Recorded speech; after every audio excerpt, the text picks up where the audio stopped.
Hello and welcome back. This is Zeba and Lewis doing our third video installment for our sleep and wellness series. Today we are going to be going over the optimized sleep hygiene. So a little overview here. The first thing, we're going to answer the question, what is sleep hygiene? Because we have been using that term a lot in this video series and just wanted to confirm to you what it was and how we can help to better your habits. We're also going to be going over the improved sleep environment, better sleep habits, and then we will have our submission slide at the end that you will screenshot, just like the first few videos. So what is sleep hygiene? So the definition, sleep hygiene, it refers to just the sleep environment, behaviors, and habits overall that contribute to sleep quality as a whole. So it can be a combination of a few things that you can better in your sleep process to improve your sleep quality. It Sleep hygiene was originally developed to treat mild to moderate insomnia patients. The idea of it has since then expanded just to help people more so in the public health realm to promote sleep education to enhance their overall sleep quality, which is our aim with this entire video series. And there you go.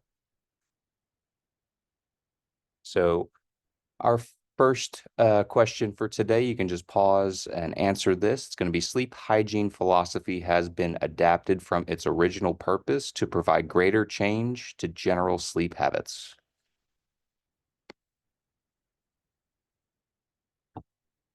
Okay, moving on to optimal sleep environment. So, one of the best ways to improve your sleep would actually to be looking at your sleep temperature. So, a decline in body temperature makes us likely to choose sleep. I'm sure all of us have flipped our pillows to the colder side so we can sleep better or find that little cozy spot on the bed where it's a little bit colder. So the optimal room temperature for sleep is approximately 65 to 75 degrees Fahrenheit or 18 to 21 degrees Celsius. And there's some variance. It really depends on the individual itself to see like what is your best ideal temperature. Now, some other methods for an optimal sleep environment would actually be to use white noise.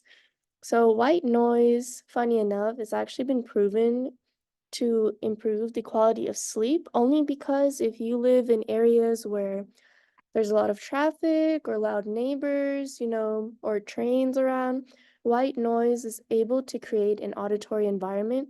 So it promotes a deeper, more restorative sleep by reducing the interruptions and helps individuals fall asleep faster by drowning out distractions. So you can use white noise machines, which offer, different sounds like rain and waves. You can use ASMR and etc. Now, another method for optimizing your sleep environment would be to use blackout curtains.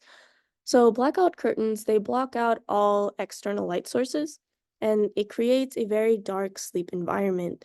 And this supports the natural melatonin production, which is crucial for regulating the sleep-wake cycle. And this can also help maintain a cooler room temperature, as we mentioned earlier, and provide privacy and contribute to a more relaxing sleep atmosphere.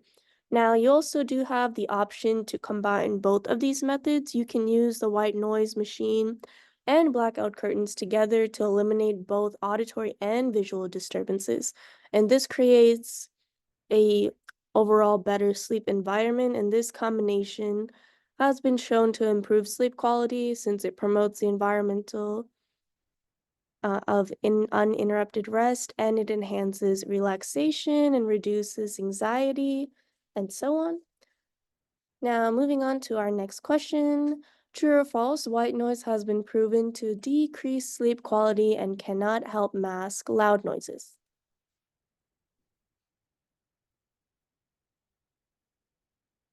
All right. And our last section for today is going to be better sleep habits. So just giving you some pointers here that you could become aware of and hopefully improve some of these habits over time.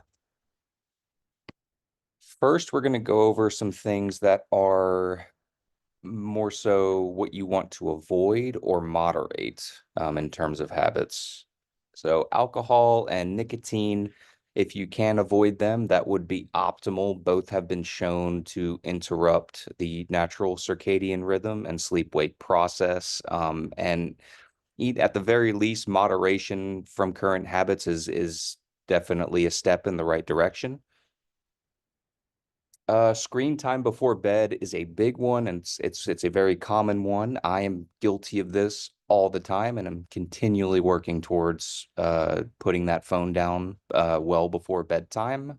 Uh, Studies have shown that putting your phone down even just an hour before bed can really help you to kind of wind down a lot easier and put your body in that rhythm to be able to get off to sleep a lot easier. Maybe picking up a book or something like that in as a substitute could help.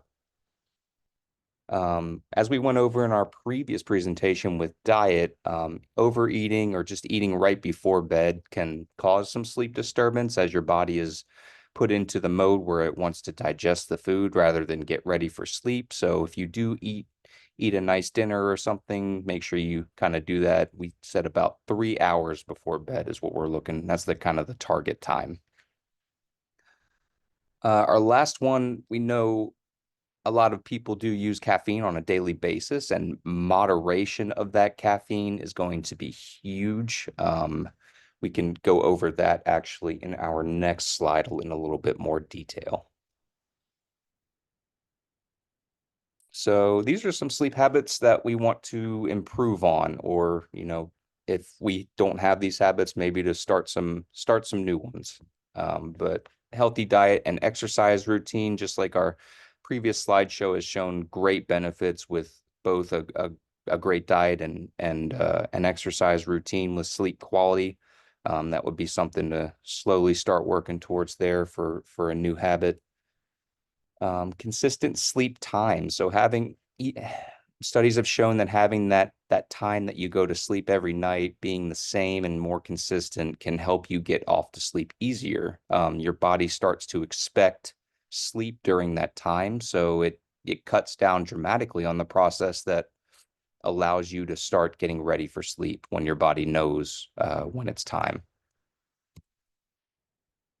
Um, and so a little bit more on that caffeine intake. It's in moderation, caffeine can be okay, and timing is really everything with it. So ingesting your caffeine earlier in the day it can help to ensure that your sleep quality can be to can improve over time. If you're ingesting caffeine too late or ingesting an excess of caffeine at the same time, that can dramatically worsen your sleep quality. So drinking that caffeine early in the day is probably your best strategy going about that. And like we said before, put down that phone 1 hour before bed, pick up a book. The book can help to actually tire you out a little bit more before your body is starting to get ready for sleep. And like I said, the key is being consistent here. So not making sweeping changes overnight. That's typically not as conducive to making very small changes in your sleep habits over time, seeing what works for you, seeing what doesn't work. There's a lot of variance. Everybody is their own individual person, but the key word is making those small changes and being consistent with them to see that great change over time. This is going to be our last question here. So, true or false, one must completely eliminate caffeine from their diet to help their sleep quality overall.